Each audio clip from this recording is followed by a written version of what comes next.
Hello everyone, welcome back to my channel. Thank you so much for watching. My name is Dr. Ritu Dayma. आप सभी का मेरे channel में बहुत बहुत स्वागत है।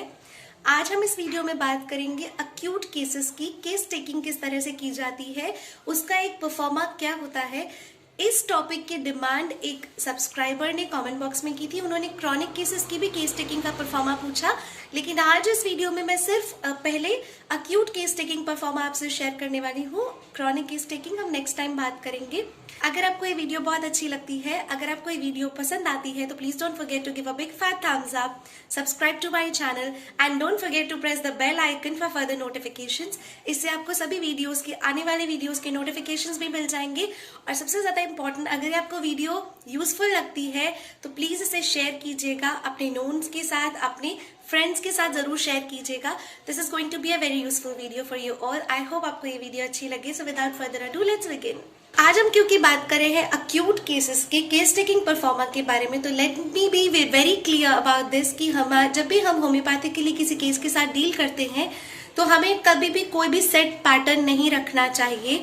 मैं ऐसा मान के चलती हूँ कि जितना हो सके, जिस एक्सटेंशन में आप अपने केस को, अपनी केस टेकिंग को ले जा सकते हैं, उस एक्सटेंशन में आप उस केस को लेकर जाइए। चारों स्फीयर कवर करने बहुत ज्यादा जरूरी है। अगर आपको लगता है अक्यूट, कई ऐसे फिजिशियंस होते हैं जो अक्यूट केसेस में भी सारी डिटेल्स लेते हैं।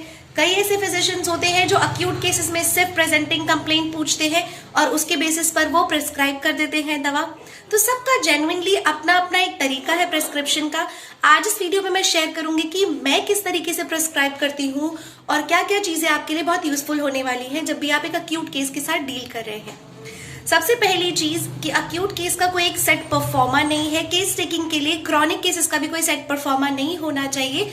बट हम एक परफॉर्मा क्यों बनाते हैं? इसलिए ताकि हम कोई पॉइंट मिस ना कर दे, तो वो हम समय समय पर उसको देखते रहते हैं, ताकि हमने सब कुछ पूछ लिया, अगर पेशेंट ने खुद से नहीं बताया तो हमारी एक ड्यूटी बनती है कि हम बाकी सारी चीजें अच्छे से पूछें, केस टेकिंग को कंप्लीट करें। तो बस वही चेक करने के लिए कि हमारा कोई पॉइंट मिस नहीं हो रहा है, उसके लिए परफॉर्मा बहुत बहुत यूजफुल है।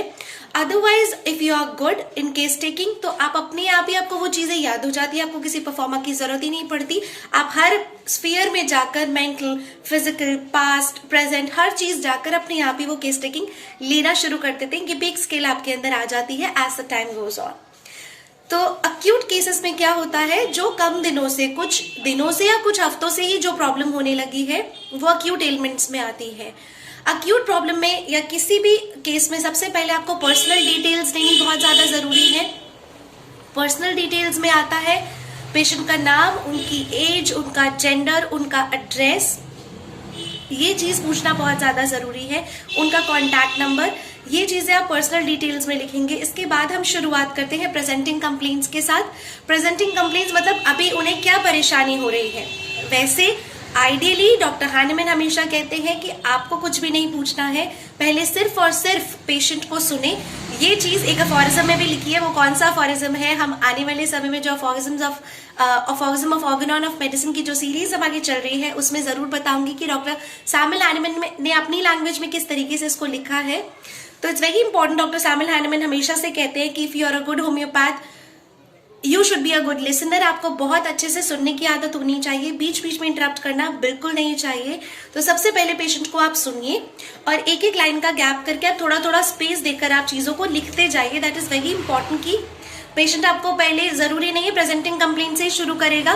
पेशेंट हो सकता है आपको शुरुआत से बताना शुरू करे कि मुझे ये हुआ था, उसके बाद से मुझे ये प्रॉब्लम होने लगी है। तो the case can move on in this direction also. या फिर हो सकता है पेशेंट कुछ बोले ही नहीं, आपको ही सब कुछ खुद से पूछना पड़े।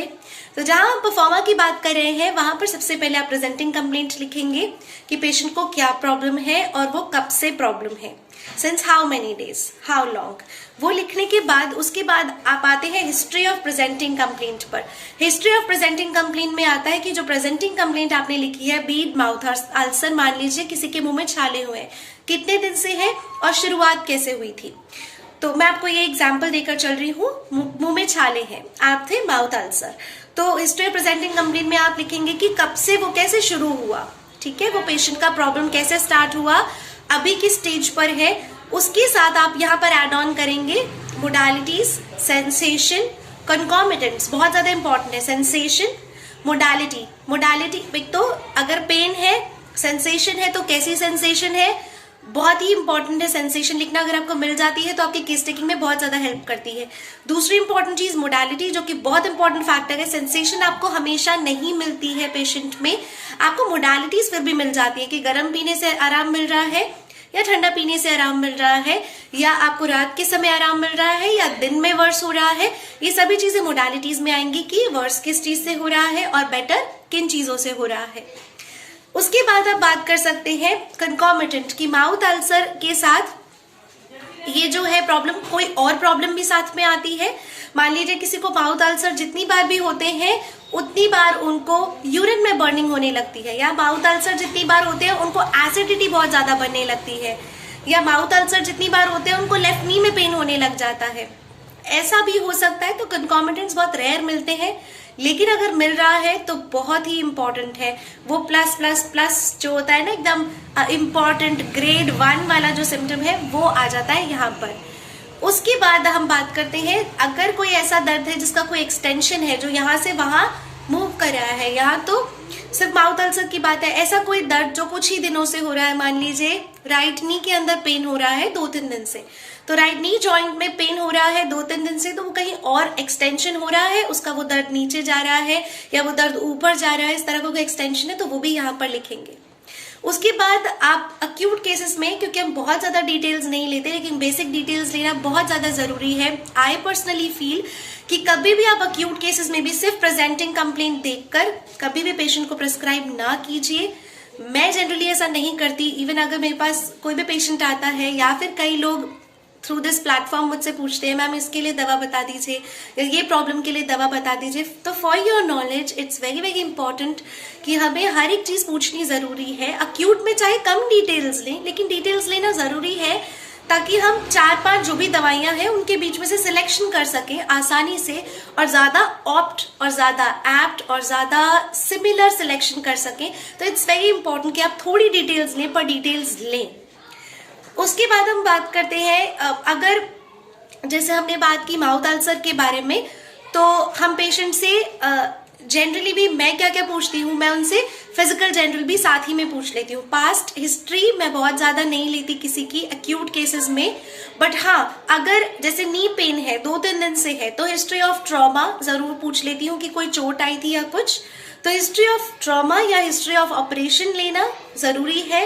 पेशेंट को साथ में क्या क्या प्रॉब्लम्स हो रही हैं, मान लीजिए वो कोई थायराइड पेशेंट है, वो हाइपरटेंशन पेशेंट है, या वो हाइपोटेंसिव है, या उसको डायबिटीज मेलाइटिस है, या उसका ब्लड शुगर लो रहता है, तो ये चीजें अगर कंपनी करती है साथ में तो ये चीजें जरूरी पूछना है।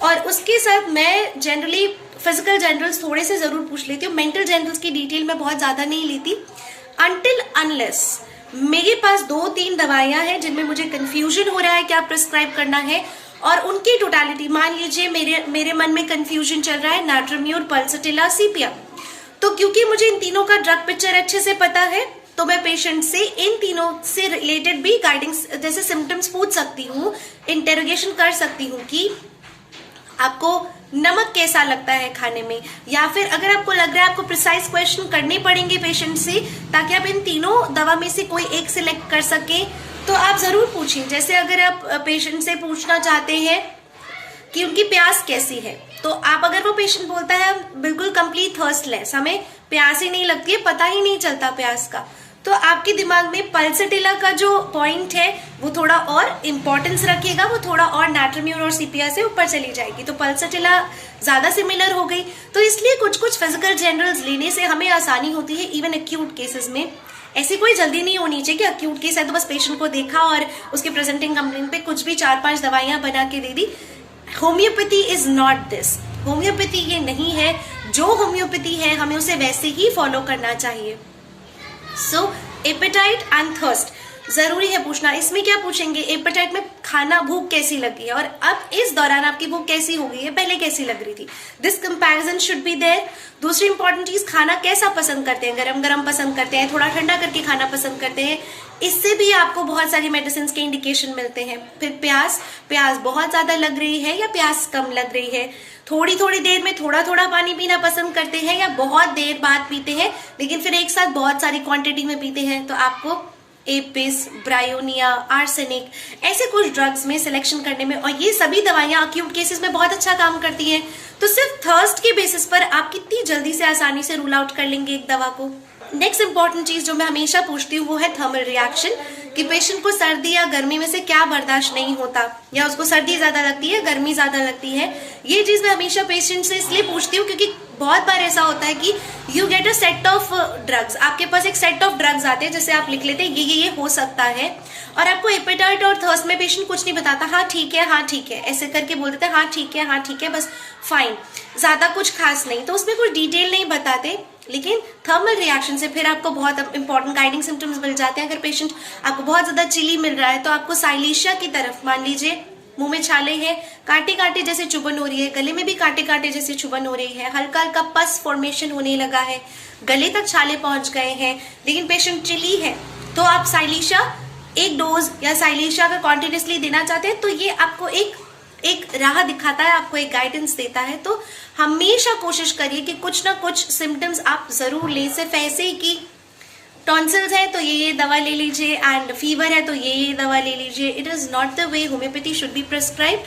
सो we should prescribe in this manner. तो इतनी डिटेल्स अक्यूट केस में बहुत है, एंड वेरी इंपॉर्टेंट अगेन मैं यही कहना चाहूंगी कि क्वेश्चंस जो है पेशेंट के हिसाब से बिल्टअप होते जाते हैं।